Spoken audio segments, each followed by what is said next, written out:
আসসালামু আলাইকুম প্রিয় শিক্ষার্থীবৃন্দ। আজকে অনুশীলনে এক বাস্তব সংখ্যার বহু নির্বাচনী প্রশ্নের উত্তর দেব খুব সহজে। চলো শুরু করা যাক। তাহলে দেখো, এক নম্বরে কী লেখা আছে? তিনটি ক্রমিক স্বাভাবিক সংখ্যার গুণফল সর্বদাই নিচের কোন সংখ্যা দ্বারা বিভাজ্য হবে? আচ্ছা, এই বিভাজ্য কথার অর্থটা আমরা আগে জেনে নিই। বিভাজ্য মানে হচ্ছে ভাগ করলে, কোনো সংখ্যাকে ভাগ করলে ভাগ শেষ আর অবশিষ্ট থাকবে না, এটাকেই বিভাজ্য বলে। ঠিক আছে, তাহলে দেখি তিনটি ক্রমিক সংখ্যার গুণফল কি কি দিলে হয়। ক্রমিক সংখ্যা তো আমরা বুঝি। তাহলে বহু নির্বাচনী প্রশ্ন এক, তোমাদের বইয়ের 20তম পৃষ্ঠা, ঠিক আছে, 20 পৃষ্ঠা লেখা আছে কি তিনটি ক্রমিক সংখ্যা। ক্রমিক সংখ্যা তো আমরা বুঝি, এই যে 1 2 1 লিখি, ঠিক আছে, 1 2 3 4 5 6 7 8, এগুলো হচ্ছে কি ক্রমিক সংখ্যা, মানে একের পর এক ধারাবাহিকভাবে যাচ্ছে। ঠিক আছে, তাহলে তিনটি ক্রমিক সংখ্যা চেয়েছে। তো এগুলো কিন্তু মূলত অঙ্ক না, আমরা কী বের করবো? বহু নির্বাচনী প্রশ্ন। ঠিক আছে, তাহলে আমরা দেখি তিনটি ক্রমিক সংখ্যার গুণফল 1 × 2 × 3, তিনটে হলো না, 3 একে 3, 3 দুগুণে 6। ঠিক আছে, তাহলে এটা হচ্ছে আমাদের 6। তারপরে যদি 2 থেকে আমরা 4 পর্যন্ত যাই, এই তিনটা নেই, তাহলে 2 × 3 × 4, 3 দুগুণে 6 আর 4 6 24, ঠিক আছে, 24। তারপরে আমরা এই তিনটা যদি নেই, তাহলে হচ্ছে 4 5 6, তাহলে 5 6 30, 4 30 হচ্ছে কি 120।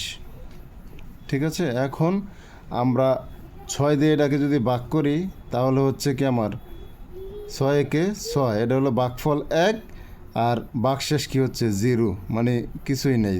তার মানে এটা কি আমার যা চাইছে ক্রমিক সংখ্যার গুণফল, তিনটি ক্রমিক সংখ্যার গুণফল সর্বদাই নিচের কোন সংখ্যা দ্বারা বিভাজ্য, তাইলে 6 দ্বারা বিভাজ্য হইল। ঠিক আছে, এখন এই 24কে যদি আমরা 6 দিয়ে ভাগ করি, ধরো 6 4 6 24, এখানে আমার ভাগফল আসছে 4, আর এখানে হচ্ছে কি 0। ঠিক আছে, তার মানে 6 দিয়ে বিভাজ্য। ওকে, তারপর হচ্ছে 120কে আমরা যদি 6 দিয়ে ভাগ করি, 6 দিয়ে ভাগ করি 120কে, তাহলে আমার কি আসতেছে 3 6 10 60, 20 আসবে না,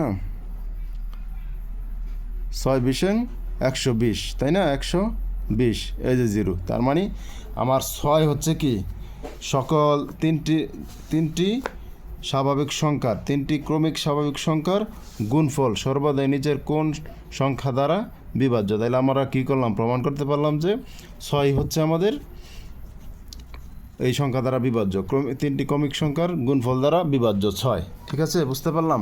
তাহলে আমরা এখন 2 নাম্বারটি দেখি কি অবস্থা। 2 নাম্বারে কী বলা আছে? এ ও বি দুটি ক্রমিক জোড় সংখ্যা হলে নিচের কোনটি বিজোড় সংখ্যা? ঠিক আছে, এ ও বি, তাহলে কতে আছে এ স্কোয়ার, খতে বি স্কোয়ার, গতে আছে এ স্কোয়ার প্লাস 1 এবং ঘতে আছে বি স্কোয়ার প্লাস 2। তাহলে ক্রমিক জোড় সংখ্যা আমাদের জানতে হবে কি? ক্রমিক জোড় সংখ্যা। তাহলে ক্রমিক জোড় সংখ্যা কোনগুলা? ক্রমিক জোড় সংখ্যা হচ্ছে যেমন, আচ্ছা 2 নম্বরে লেখা আছে 2 4 6 8 10 12 14, অর্থাৎ যে সকল জোড় সংখ্যাগুলো ধারাবাহিকভাবে চলে সেটাই কি ক্রমিক জোড় সংখ্যা। যেমন 2-এর পরে 4, 4-এর পরে 6, যেখানে কোনো গ্যাপ নেই। ঠিক আছে, তাহলে এখানে লিখছে কি যে নিচের কোনটি বিজোড় সংখ্যা হবে। তাহলে আমরা দেখি নিচের কোনটি বিজোড় সংখ্যা।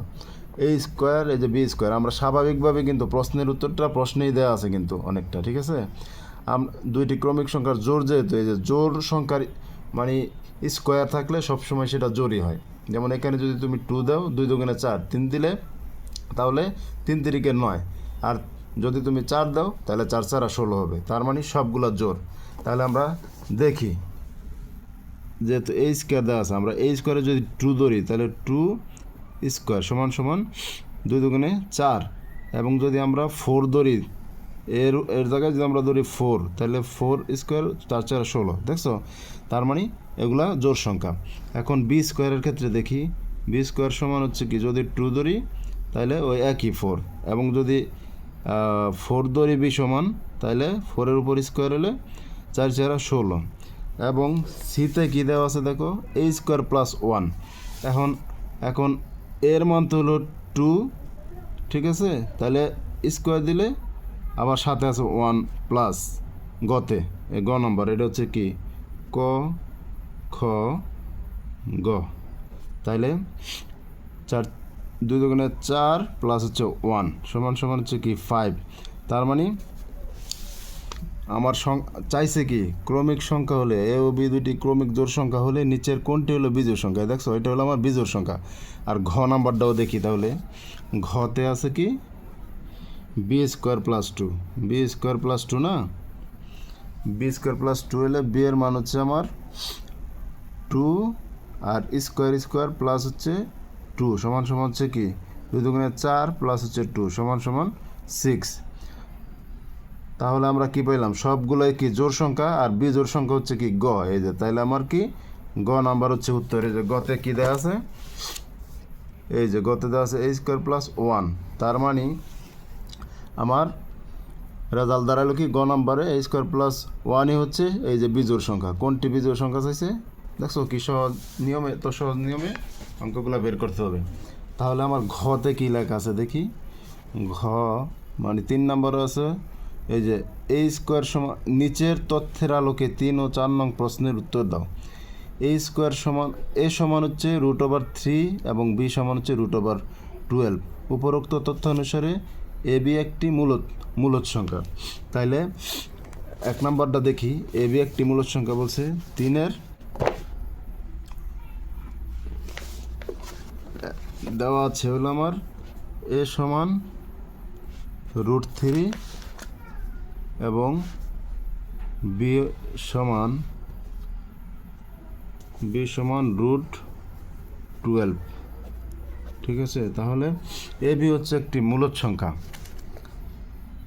এ বি সমান হচ্ছে কি, এ হচ্ছে √3 আর বি হচ্ছে আমার √12 সমান হচ্ছে কি, সমান একই, যেহেতু দুইটার উপরেই আমার রুট আছে এজন্য দুইটাকে আমরা গুণ অবস্থায় একই এক করে ফেলতে পারি। তাহলে সমান হচ্ছে 3 বারং 36 সমান 6 স্কোয়ার। তার মানে স্কোয়ারের √, আমরা জানি সবসময় বেনিশ হয়ে যায়, তাহলে আমার হচ্ছে কি 6। তার মানে 6 হচ্ছে আমার কি একটি মূলদ সংখ্যা। মূলদ সংখ্যা কোনগুলোকে বলে, আমরা ইতিপূর্বে পড়েছি যে সব ধরনের যে সকল স্বাভাবিক সংখ্যা আছে, সব স্বাভাবিক সংখ্যাই কি মূলদ সংখ্যা। তাহলে আমরা 2 নম্বরে কি আছে এ বাই বি, এই যে তার মানে এটা আমার মূলদ সংখ্যা বেরোলে। শর্ত 1 নম্বর কি পেয়ে গেলাম যে মূলদ সংখ্যা। শর্ত 2 আছে কি এ বাই বি একটি মূলদ সংখ্যা। তাহলে দেখি এ বাই বি মূলদ সংখ্যা হয় কিনা।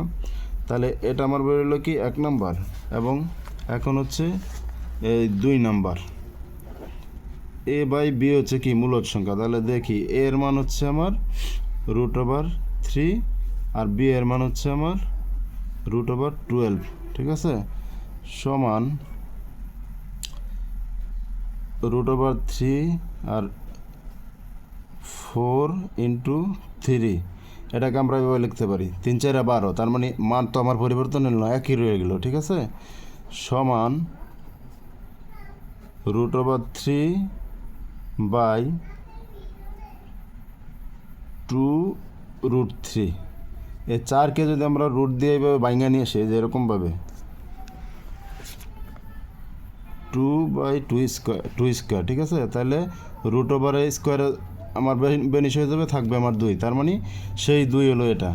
উপরে নিচে যেহেতু একই রকমের √3 আছে, উপরে নিচে বেনিশ হয়ে যাবে, তাহলে থাকবে কি হাফ, ঠিক আছে। তাহলে আমরা জানি কি যে সব ধরনের স্বাভাবিক সংখ্যা এবং হচ্ছে ভগ্নাংশ সংখ্যাই হচ্ছে আমাদের মূলদ সংখ্যা। তার মানে আমরা 2 নম্বরে পাইলাম মূলদ। এখন এই 3 নম্বরের শর্ততে কী চাইছে, মানে 3 নম্বরে হচ্ছে এ প্লাস বি একটি বাস্তব সংখ্যা, ঠিক আছে। তাহলে বাস্তব সংখ্যা কি দেখি,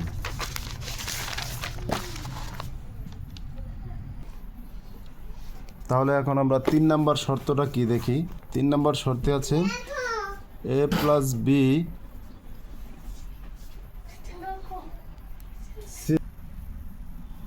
একটি বাস্তব সংখ্যা। দেখি তাহলে এ 3 নাম্বার, ঠিক আছে, 3-এর 3, এ প্লাস বি একটি বাস্তব সংখ্যা। এই বাস্তব সংখ্যা কেন? কারণ সব ধরনের মূলদ এবং অমূলদ সংখ্যা হলো বাস্তব সংখ্যা, ঠিক আছে। কারণ এখানে আমরা মূলত অমূলত দুইটাই তো মূলদ বের করলাম, তাই না? কারণ সব ধরনের মূলদ এবং অমূলদ সংখ্যাই বাস্তব সংখ্যা।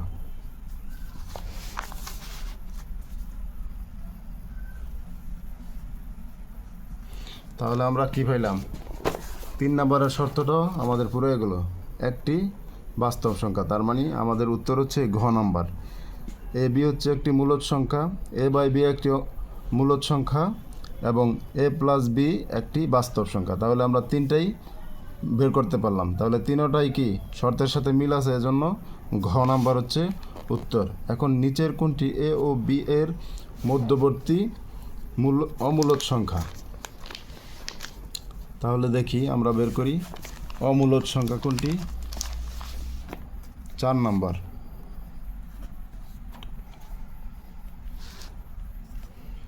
ক নাম্বারে আছে কি √3/3/2।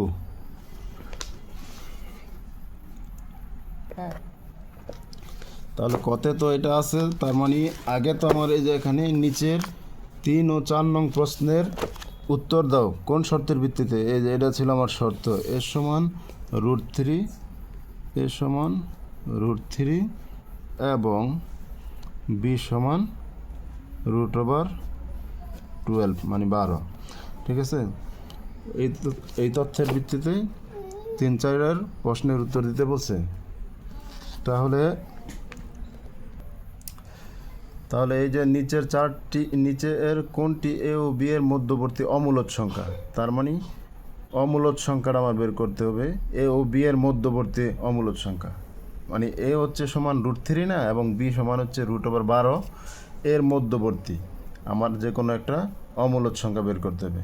তাহলে কত আছে 3√3/2।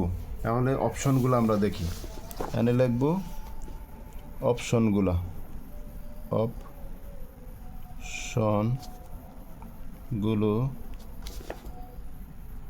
বের করি, ঠিক আছে। তাহলে অপশন কত আছে আমার, এই যে দেখো কত আছে কি √3, তাই না? √3 দিয়ে দিলাম। তাহলে ইন্টু হচ্ছে আমার 3 সমান হচ্ছে 519 ভাগ 2। এই যে এটা হচ্ছে আমার ক নাম্বার হচ্ছে 2.598, প্রায় 2.598 প্রায়। আর খতে হলো আমার কি, খতে হচ্ছে √3/4, ঠিক আছে। তার মানে তাহলে এটা সমান আমরা কী বের করলাম, 3/3/2 সমান হচ্ছে এইটা প্রায়, আর কি এটা দ্বারা বোঝায় প্রায় এত। আর খ নাম্বারে হচ্ছে 3√3/4।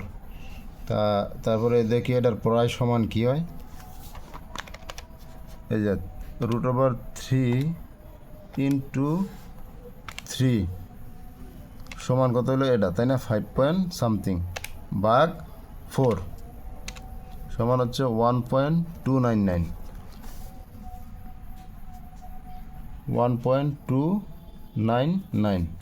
4-এ আছে কি, এই যে গতে আছে √3/2, গতে আছে √3/2, তাহলে এটা কি প্রায় সমান হবে কি √3, এই যে √3 ভাগ হচ্ছে 2 সমান হচ্ছে 0.866, 0.866। ঘতে হচ্ছে আমার, এই যে গতে হচ্ছে √3/4, √3/4, তাহলে হচ্ছে আমার এটা প্রায় সমান হবে কি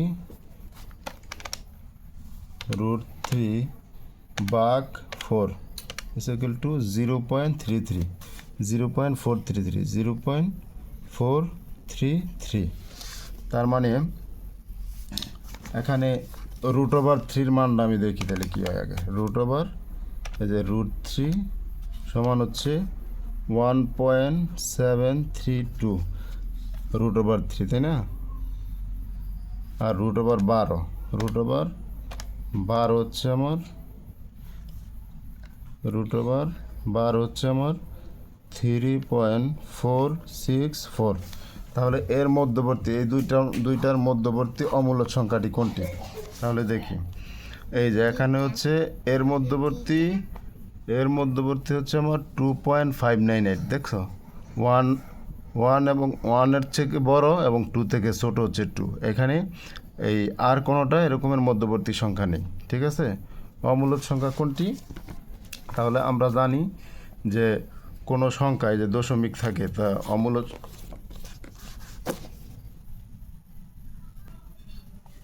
তাহলে ক নাম্বারটাতে কি, এটা আমার হচ্ছে মাঝামাঝি আছে, ঠিক আছে? তাহলে মাঝখানে আছে, লাগতে হবে মাঝখানে আছে এবং অমূলদ। আর খতে হলো কি, এটা মাঝখানে নয়, মাঝখানে নয়।